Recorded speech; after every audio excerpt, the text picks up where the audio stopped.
আমাদের শরীরে প্রতিদিন যে পুষ্টির চাহিদা পূরণ করতে হয় সেখান থেকে কিছু মজার তথ্য দিব আপনাদেরকে, খুব ইম্পর্টেন্ট, যেগুলো আমরা নিয়ম মেনে চলতে পারলে আমাদের রোগ প্রতিরোধ ক্ষমতা বাড়বে। দেখেন, ম্যাজিক বোর্ড, আজকে ম্যাজিক বোর্ডে আমরা সেটা দেখে নিব।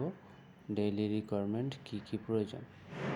4 পিস আলমন্ড বা কাঠবাদাম যদি আমরা ডেইলি খেতে পারি তাহলে নো ক্যান্সার, মানে ক্যান্সার হওয়ার সম্ভাবনা থাকে না।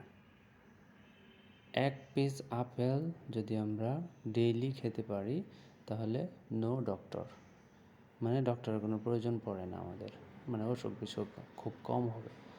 4টা খেজুর, 4 ডেটস যদি আমরা ডেইলি খেতে পারি তাহলে নো উইকনেস, মানে আমাদের দুর্বলতা থাকবে না।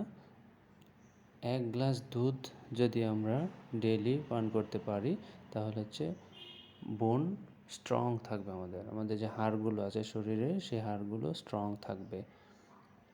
1টা লেবু যদি আমরা ডেইলি খেতে পারি তাহলে নো ফ্যাট, মানে কোনো চর্বি থাকবে না আমাদের শরীরে। 8 গ্লাস পানি যদি আমরা ডেইলি পান করতে পারি তাহলে নো স্কিন ড্রাইনেস, মানে আমাদের স্কিনটা শুকনো থাকবে না, ড্রাইনেস থাকবে না, এবং বডি হেলদি ফাংশন করবে। বডি সুন্দরভাবে সকল কাজগুলো ঠিকঠাকভাবে করতে পারবে।